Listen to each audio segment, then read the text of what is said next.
옆에 있는 분하고 인사드리도록 하겠습니다. 사랑합니다, 황진현 자매님. 그다음에 한 번 더. 하나님은 당신의 힘이십니다. 시작.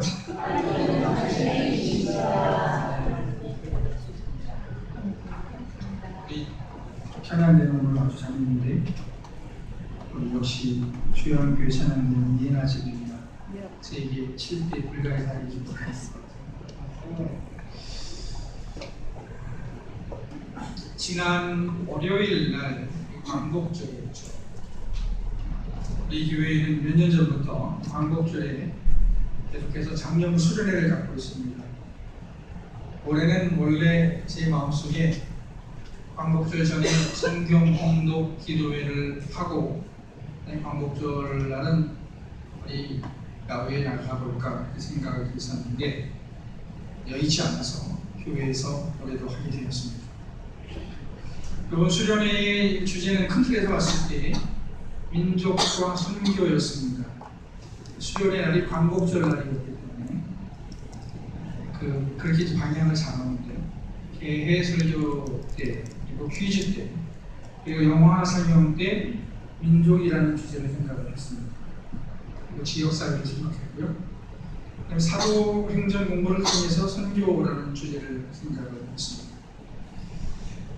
준비를 하면서 제가 충분히 준비를 못했기 때문에 미흡한 점이 많았지만 하나님의 은혜로 무사히 마쳤습니다.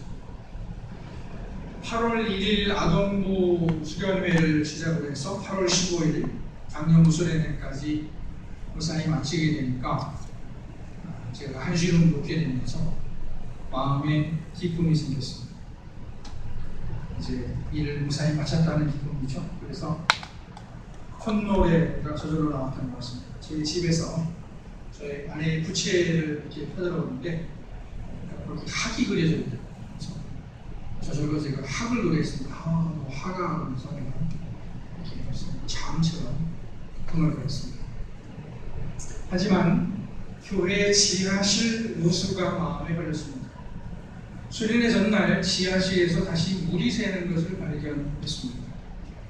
그 전에도 누수가 돼서 옥상 방수도 하고 교회 옆에 집수정도 파서 대비를 했는데 집수정 펌프가 고장이 나서 물이 제대로 빠지지 않는 것 같습니다. 그래서 수련회 다음날 우리 주익상 장로님, 김동희 집사님, 이석기 집사님 등 세 분이 누전을 고치고 집수정 펌프도 고치셔서 더 이상 누수가 되지 않도록 조치를 하셨습니다. 하지만 이미 스며든 물이 있어서 제가 주중에 장판을 걷어내고 바닥을 조금 말렸습니다. 하지만 아직 다 완전히 마르지 않은 상태입니다. 제대로 하려면 다시 한번 말려야 될 것 같습니다. 교회 지하실을 말리느라 물건을 옮기고 지저분한 것들을 청소하면서 시편 84편 말씀이 생각이 났습니다. 시편 84편 말씀은 고라 자손이 쓴 시인데 하나님의 전을 사모하는 시인의 마음을 잘 표현하고 있습니다. 시편 84편 말씀을 보면서 성전의 의미를 생각하고 우리의 해야 할 일을 생각해 보겠습니다. 우선 시편 84편은 시편 말씀을 보겠습니다. 이 시를 쓴 시인은 고라 자손입니다. 앞에 생각할 때는 다윗이 썼을 것 같은데 다윗이 많이 썼습니다. 고라 자손이 쓴 시입니다. 이 고라라는 사람은 이스라엘이 40년 동안 광야에 있을 때에 모세에게 반기를 들어서 하나님의 시인으로 죽은 사람입니다. 고라는 모세의 사촌이었습니다.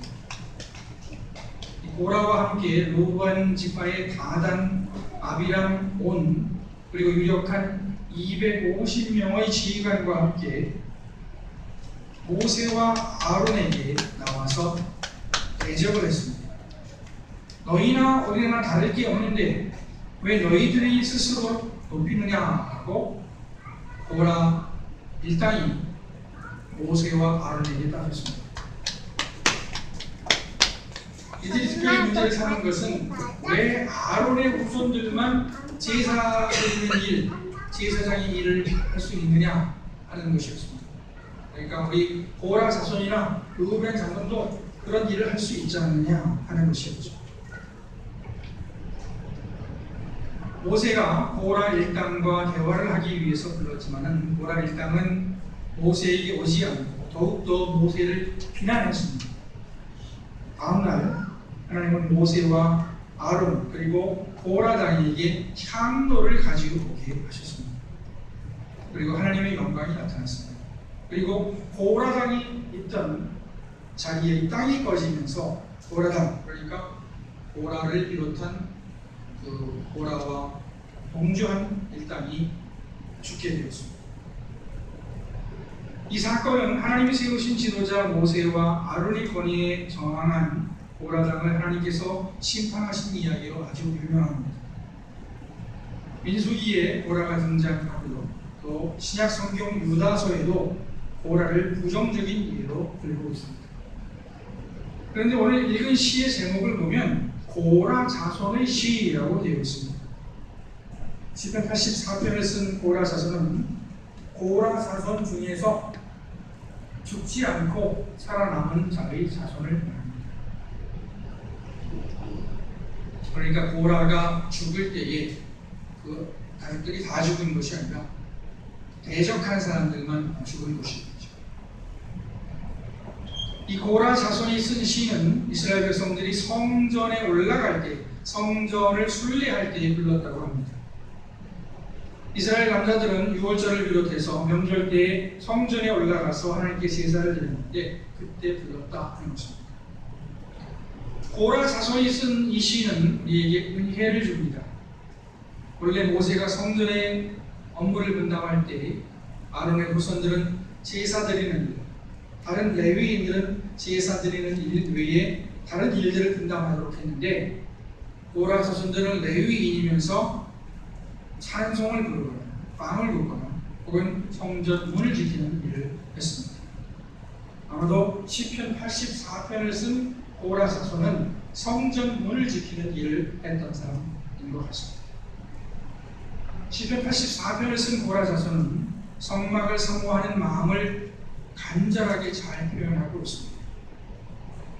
만군의 여호와여, 주의 장막이 어찌 그리 사랑스러운지, 내 영혼이 여호와의 궁정을 사모하여 쇠약하며 내 마음과 육체가 생존하시는 하나님께 부르짖나이다. 나의 왕, 나의 하나님 만군의 여호와여, 주의 제단에서 참새도 제 집을 얻고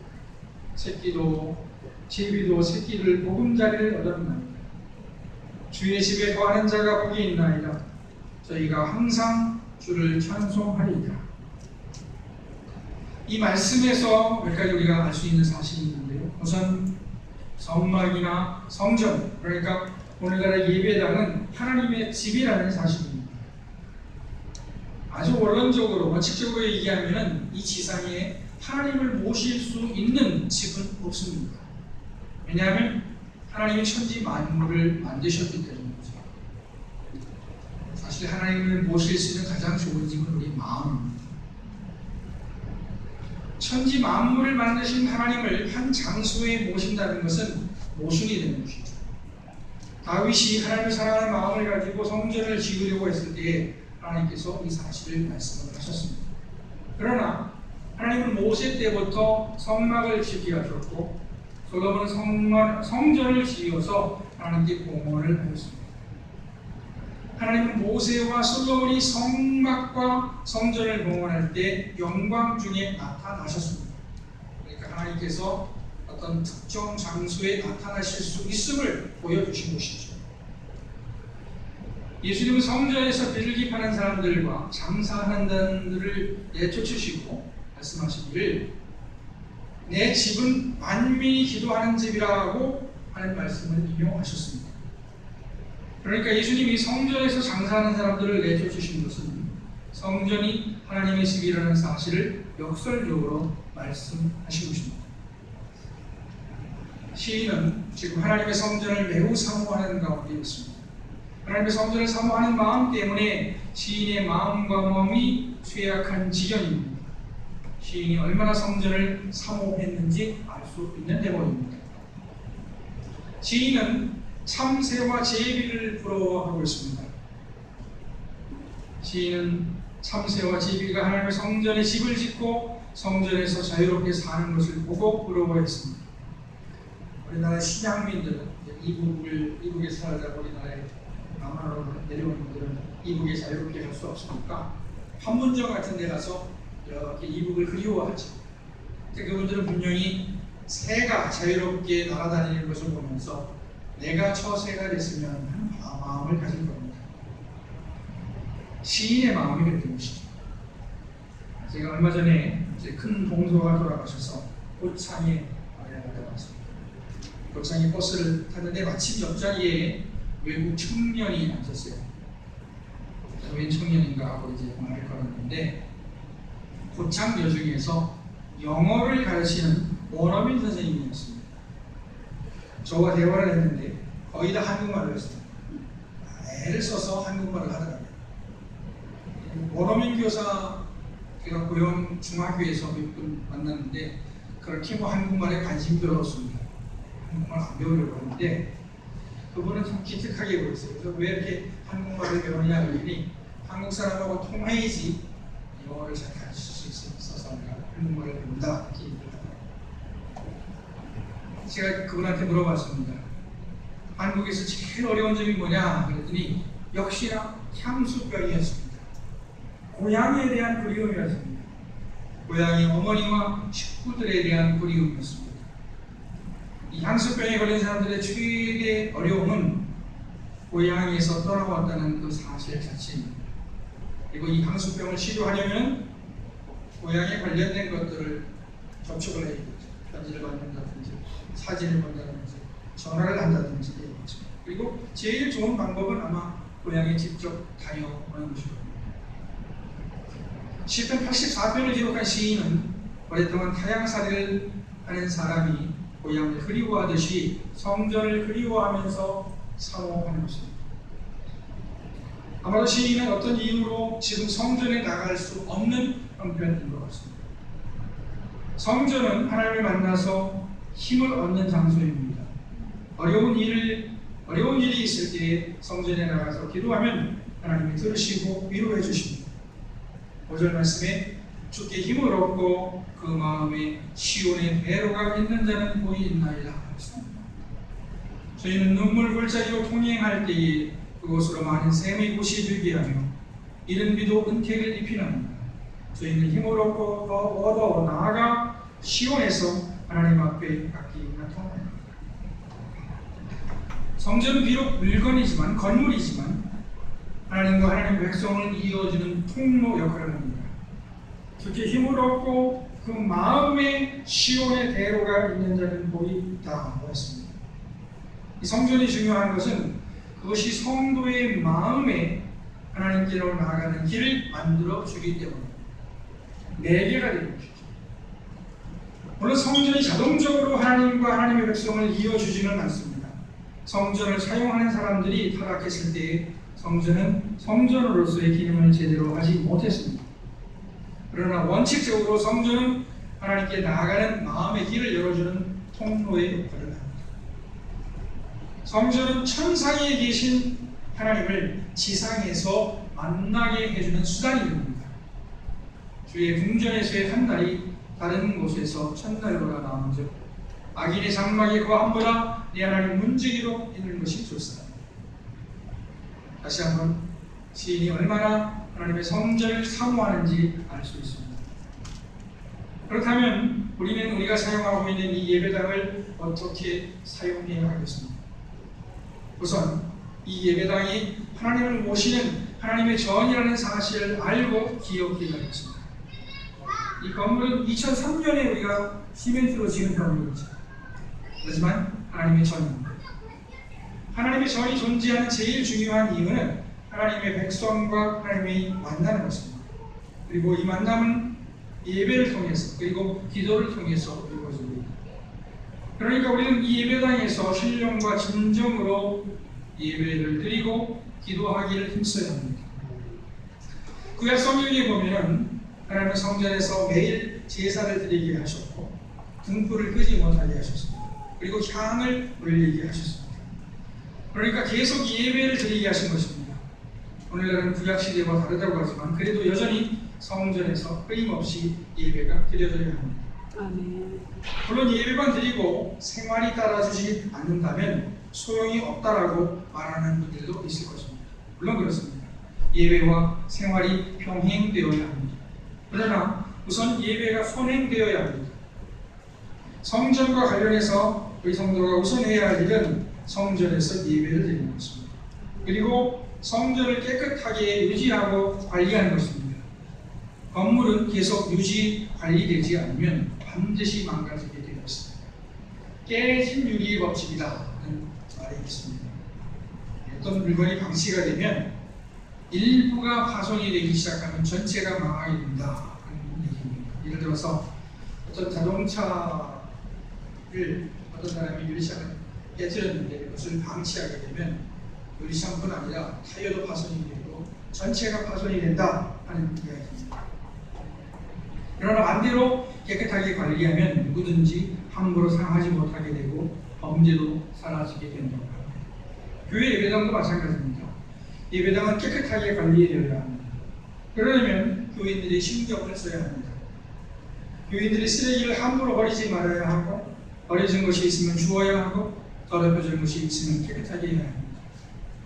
혹시 교인들이 자기 집은 조금 더럽게 쓴다 하더라도 교회는 깨끗하게 유지해야 됩니다. 여러분의 집도 깨끗하게 관리하시기 바랍니다. 교회에 좀 청소를 하면서 우리 집도 제 집 보면 엄청날 텐데 생각을 하면서 등록했는데 혹시 여러분의 집이 더럽더라도 교회는 깨끗하게 관리하셔야 됩니다. 우리 주양교회 여러분들은 하나님을 사랑하시죠? 네. 그렇다면 성전도 사랑하고 성전을 잘 사용하셔야 합니다. 성전을 정기적으로 찾고 예배하고 기도하고 성도들과 교제를 나눠야 됩니다. 그리고 성전을 깨끗하게 하고 퇴락하지 않게 관리해야 합니다. 솔로몬이 성전 건축을 마치고 모든 성물을 제자리에 놓고 언약궤를 제자리에 놓은 다음에 하나님께 기도를 드립니다. 그 중에 일부를 읽어드리고 말씀을 마치겠습니다. 열왕기상 8장 말씀입니다. 하나님이 참으로 땅에 거하시리까 하늘과 하늘들의 하늘이라도 주를 용납하지 못하겠거든. 하물며 내가 건축한 이 성전이오리이까. 그러나 내 하나님 여호와여 주의 종의 기도와 간구를 돌아보시며 이 종이 오늘 주 앞에서 부르짖음과 비는 기도를 들으시옵소서. 주께서 전에 말씀하시기를 내 이름이 거기 있으리라 하신 곧 이 성전을 향하여 주의 눈이 주야로 보시오며 주의 종이 이곳을 향하여 비는 기도를 들으시옵소서. 주의 종과 주의 백성 이스라엘이 이곳을 향하여 기도할 때에 주는 그 간구함을 들으시되 주께서 계신 것 하늘에서 들으시고 들으시사 사하여 주시옵소서.